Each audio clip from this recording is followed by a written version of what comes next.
تو بات ہو رہی تھی بار کی اور بینچ کی.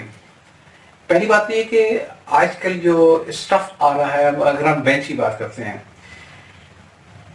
ایک دور وہ تھا شمیر صاحب کہ میٹرک پاس بندہ جو تھا وہ بار کا امتحان پاس کرتا تھا اور کیا مقدمے لڑتے تھے, جو قاضی کے جو بہت مشہور مقدمے ہیں جی قانون 12 پیس پہ. آج 2 سال کا لا کر دیا آپ نے, 5 سال کا لا کر دیا آپ نے. کیا آپ سمجھتے ہیں کہ ہماری کوالٹی آف دی ایڈوکیٹ جو آ رہی ہے اس سسٹم سے پڑھ کے 5 سال کا پڑھ کے رٹا مار کے جو بھی کر کے وہ اس سے میچ کرتی ہے جو پرانے ہمارے ماشاءاللہ وکلا اور ججز ہوتے تھے جو میٹرک پاس ہیں؟ میرا خیال یہ کہ ہم جب بھی مثال دیتے ہیں تو قائد اعظم کی مثال کے ساتھ ہم یہاں کے بہت جونیئر آدمی کو کمپیئر کرتے ہیں. قائد اعظم تو ظاہر ہے مطلب ایک ہی قائد اعظم تھے, اور وہ صرف لا کے فیلڈ میں نہیں, ہر فیلڈ میں قائد اعظم. کورٹ میں تو مجھے بہت قائد نظر آتے ہیں جی, لیکن مطلب قابلیت آج بھی موجود ہے, آج بھی لوگ بڑے بڑے قابل موجود ہیں اور جو مطلب بڑی سروسز رینڈر کر رہے ہیں قانون کے شعبے میں. صرف قطع کلامی ہوتی ہے, معذرت پیشی معذرت ہے. اور ذکر کرتے ہیں کوئی ججز کے امتحان ہوئے تھے, کتنے لوگ بیٹھے تھے, کتنے پاس ہوئے تھے؟ وہ یہی میں نے کہا بالکل ٹھیک ہے, فکر دہرا دی نا. 3000 وکیلوں میں سے ایک جج کا, 3000 وکیلوں نے امتحان دیا, جج کا ایک پاس ہوئے تھے. اب پتہ نہیں چیٹنگ کر کے پاس ہوئے کہتے ہیں. نہیں, اب اس کا ایک پہلو یہ بھی ہے نا کہ کمپرومائز نہیں کیا میرٹ پہ. یہ بہت اچھی بات ہے, یہ بہت اچھی بات ہے. اور کوئی سفارش نہیں چلی اور میرٹ چلی, اور میرٹ کی بنیاد پہ ایک کوئی فرق نہیں پڑتا. اگر 9 سیٹیں خالی رہ گئیں تو کسی کا حق نہیں مارا, اس میں کوئی شک نہیں ہے. اور اتفاق سے گڈ اولڈ ڈیز میں جب ہم بھی کوئی چھوٹی موٹی ریسرچ جاؤ کرتے تھے تو آپ یقین کریں کہ میرے آرگنوگرام میں اپروو جو میرے پاس جو تھی ہیں اس میں 3-4 پوسٹیں ویکنٹ رہتی تھی, اس لیے کہ کبھی کوئی کام کا مطلب مل جائے تو بلا کے اٹھا دیں گے, فل ان دی بلینک لا کے بلا کے ساری عمر کے لیے مسئلہ بن جائے گا. بالکل. تو مطلب ٹھیک ہے کہ ہمارے یہاں ظاہر ہے کہ وہ درسی جو کتب پڑھ کے اور جو جن درسگاہوں سے وہ لڑکے نکل رہے ہیں ان کا معیار وہ نہیں ہے جو انگلستان کی درسگاہوں سے نکل کے لوگ نکلتے ہیں. انہوں نے اس کے پیچھے بہت محنت کی ہے, بڑی ہسٹری ہے. ہم نے وہ محنت نہیں کی. ہمارے یہاں تعلیمی اداروں میں صرف میرٹ نہیں چلی بلکہ ایون استادوں کے سلیکشن میں میرٹ نہیں چلی. کوئی شک نہیں ہے, تو ہم ان کا مقابلہ نہیں کر سکتے. لیکن پھر بھی اللہ کا شکر ہے کہ ہر فیلڈ میں ایک سے ایک قابل آدمی موجود ہے, اور وہی لوگ جو پاکستان میں ہوتے ہیں اور کام کر رہے تھے جب یہ باہر جاتے ہیں تو باہر جا کے اپنا نام پیدا کرتے ہیں. جی, یہاں کے ڈاکٹر جب امریکہ میں جاتے ہیں تو بڑا نام پیدا کر رہے ہوتے ہیں, اور یہاں کے جو وکلا ہیں وہ بھی اگر باہر جا کے کام کریں تو اپنا نام پیدا کر رہے ہوتے ہیں. جی جی.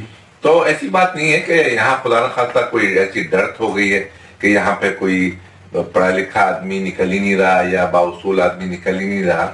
اب یہ ضرور ہے کہ ہمیں کمپیریزن کے لیے اتنی اچھی زیادہ مثالیں نہیں ملتی, جی, لیکن بہرحال ہمیں اچھی چیزوں کو دیکھنا چاہیے اور اچھے لوگوں کو انکریج کرنا چاہیے, اور کوئی بھی معاشرہ بالکل بانج تو نہیں ہوتا. آپ بالکل صحیح فرما رہے ہیں, اور میں آپ کی اس بات سے اتفاق کرتا ہوں کہ اگر تھوڑے سے لوگ برے اگر ہیں تو آپ اس کا اطلاق جو پورے کمیونٹی بھی نہیں کر سکتے ہیں, ساری کمیونٹی سے بری ہے, آپ کا بالکل وجہ ہے. لیکن جب ہم بات کرتے ہیں ایک پورے گروپ کی تو فرینکلی اسپیکنگ جو ہماری پوری ایک کمیونٹی ہے, لیٹ سے چلے جس کو چھوڑ دیں آپ کے وکلا کی کمیونٹی ہے, اور خصوصاً لوور کورٹ سیشن کورٹس کو آ رہا ہے جو وکیل حضرات ہیں, اگر آپ 1 to 10 کے اسکیل پہ رکھیں تو ایسے جن کو دیکھ کے آپ انسپائریشن کریں کہ میرا بیٹا بھی ایسا وکیل ہو جائے وہ کتنے ہوں گے؟ دیکھیں میں آپ کو بتاؤں نا کہ جہاں تک وکیلوں کی قابلیت اور وکیلوں کی اصول پسندی کا تعلق ہے تو اور وکیلوں کی سروسز کا تعلق, جی جی, تو مجھے تو بہت ہی خوشی ہوتی ہے کہ اس بار کے لوگوں نے, وکلا نے جو تحریک چلائی اور جو وکلا آئین کی کے لیے کھڑے ہوئے, آئین کی بحالی کے لیے کھڑے ہوئے, جی جی, تو وہ بھی تو ایک بہت بڑا سوسائٹی پہ امپیکٹ پیدا کرنا چاہیے نا. اور آج بھی دیکھیں جب بھی حکومت کوئی غلط قدم اٹھاتی ہے تو یہ وکلا ہی ہوتے ہیں جو کھڑے ہو جاتے ہیں اس کے خلاف اس اب جیسے آج کل آپ سن رہے ہوں گے کہ قاضی فائز عیسیٰ کا ایک کیس چل رہا ہے، تو وہ کون ہے؟ وہ وکلا حضرات ہی ہے نا، کہ جو حکومت کے اس غلط قدم کی مخالفت کر رہا ہے اس حد تک کہ وہ کورٹوں میں جا کے لڑ رہے ہیں، اور اگر وہ پھر کہتے ہیں کہ اگر ہمیں پھر روڈ پہ نکلنا پڑا تو ہم روڈ پہ نکلیں گے. تو آپ کی بات کا پورا احترام. مجھے اپنے والد مرحوم کی ایک بات یاد آ گئی، اور کہنے ایک دفعہ ایک انسان کی اور ایک بندر کی دوستی ہو گئی، تو دونوں سفر کر رہے تھے ساتھ ساتھ.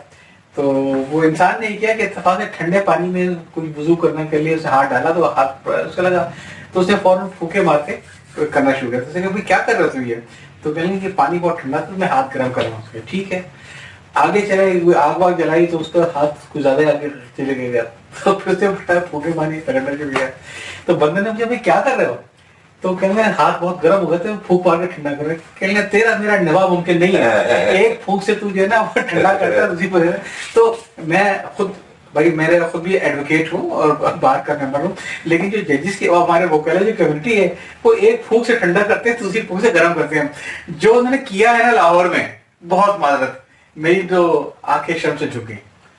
نہیں، آپ کی جھکی، ہر شریف آدمی کی آنکھیں جھک گئی. اور اس جتنا بھی کنڈیم کیا جائے اس ایکٹ کو، اور وکلا کی دیکھیں بہت بڑی تعداد جنہوں نے کنڈیم کیا، اور کراچی میں بھی جلوس نکالے اس کے اگینسٹ. تو اس میں کوئی شک نہیں ہے کہ غلط کام کو غلط کہنا چاہیے، اور غلط کام کیا اور اس پہ شرمندہ ہونا چاہیے. اور وہ وکلا حضرات آج تک جیلوں میں، ان کے اوپر کیس چل رہے ہیں. یہ پھر ریپیٹ کریں گا. وہ وکلا حضرات جو اس میں ملوث تھے وہ جیلوں میں، ان کی ضمانتیں نہیں ہوئی ہیں. یہ میرے لیے ایک بڑی اچھی خبر ہے، کیونکہ میں تو یہ دیکھتا تھا کہ وہ تو کورٹ روم میں ججز کا بدتمیزی کرتے تھے، ان کا لائسنس اب تک کا جو پچھلا ٹریک میں نے پنجاب والے کورٹوں کا دیکھا ہے کہ سی ٹی ٹی میں نظر آ رہا ہے کہ کس طریقے سے ججز کو گالی کر رہے ہیں، کس طریقے سے جیسے بدتمیزی کر رہے ہیں، لیکن ججز کی ہمت نہیں تھی کہ ان کا لائسنس ہو سکے. لیکن اگر یہ ہوا تو بہت بڑی خبر ہے. اور بڑے لائسنس بھی شروع میں ان کے اور دیکھیں اس کے بعد جو ہے ڈاکٹرز نے بھی اس کو بات کو ایگری کیا اور کمپرومائز ہوا اس میں کہ بھئی ورنہ ڈاکٹرز اپنی طرف ایک طرف کھڑے ہوئے تھے اور وکلا ایک طرف کھڑے ہوئے تھے. تو غلط کام ہوتا ہے ہر کمیونٹی میں. ویسے میں دیکھیں نہ تو میں لائرس کو بھی کہوں گا، نہ میں ڈاکٹر کو بھی کہوں گا، بس میں ایک پنجابی کا محاورہ ضرور کہوں گا کہ کٹ کرنی تھی ایسی بھی نہیں آ گیا. تو فیصلہ کرنا بڑا مشکل ہے کہ یہ تو آپ کہہ سکتے ہیں کس نے پہل کی اور کس نے پہل نہیں کی، لیکن چاہے ڈاکٹر چاہے وکیل بہت مایوس کیا وہی لاہور میں. مجھ سے زیادہ اس معاملے میں کوئی اصول پسند نہیں ہے آپ کو ملے گا کہ میں چاہتا ہوں وکیل جو ہے وہ اسی طریقے کا ہو جس طریقے سے ایک آئیڈیل وکیل کا چہرہ اور اس کا کام نظر آتا ہے. اور میں نے ان ایسے بلیک شیپس کو جو ان وکلا میں گھس گئے ہیں، جو چاہے وہ پولیٹیکل فگر ہو، چاہے وہ کرمنل ہو، چاہے کوئی بھی ہو، میں نے جتنا کام کیا، اور یہاں تک کہ وکلا حضرات این بلاک مجھ سے ناراض ہو گئے. اچھا. اور انہوں نے میرے خلاف ریزولوشن کی کراچی بار میں. ہوا یہ کہ میں ڈسٹرکٹ جج کراچی ایسٹ تھا، اور میں نے ٹیکنالوجی کا استعمال کرتے ہوئے پہلی دفعہ اپنے سارے کورٹس میں کلوز سرکٹ ٹی وی لگائے ہوئے تھے، کیمرے لگائے ہوئے تھے. اس کا فائدہ یہ تھا کہ اس کی کورٹ کی پروسیڈنگ کی ٹرانسپیرنسی بڑھتی تھی. صحیح بات ہے. اچھا، مجھے اور اس کا جو کنٹرول روم تھا اس میں ہم نے مانیٹر لگائے ہوئے تھے. تو میں نے دیکھا کہ ایک کورٹ میں جو ہے وہ کچھ وکلا حضرات وکلا گردی کر رہے ہیں، اور ایک پولیس والے کو وہ مار رہے ہیں ایون اوپن کورٹ میں، اور جج صاحبہ وہاں بیٹھی ہوئی ہیں. میرے لیے تو یہ ظاہر ہے قابل برداشت نہیں تھا. تو میں اس میں انوالو ہوا، وکیلوں کو بلایا، پولیس کو بلایا، اور پھر اس کے بعد وکیلوں کے خلاف میں نے پورا ایکشن لیا، ایف آئی آر رجسٹر کرائی. اب وکلا حضرات کہتے تھے کہ ہم اس بات پہ شرمندہ ہے کہ یہ واقعہ نہیں ہونا چاہیے تھا، لیکن آپ ایف آئی آر کٹا دیں. تو میرا اس پہ یہ انسٹنس تھا کہ یہ جو واقعہ ہوا یہ وکیل سے ریلیٹڈ ہے ہی نہیں. وکیل کالا کوٹ پہننے سے وکیل نہیں ہو جاتا. کوئی کرمنل اگر کالا کوٹ پہن کے اور ایل ایل بی کر کے اگر اس کا ایکشن کرمنل ایکشن ہے تو اس کو کرمنل لا کے تحت ڈیل ہونا چاہیے، اور تاکہ وہ ایک سبق ہو.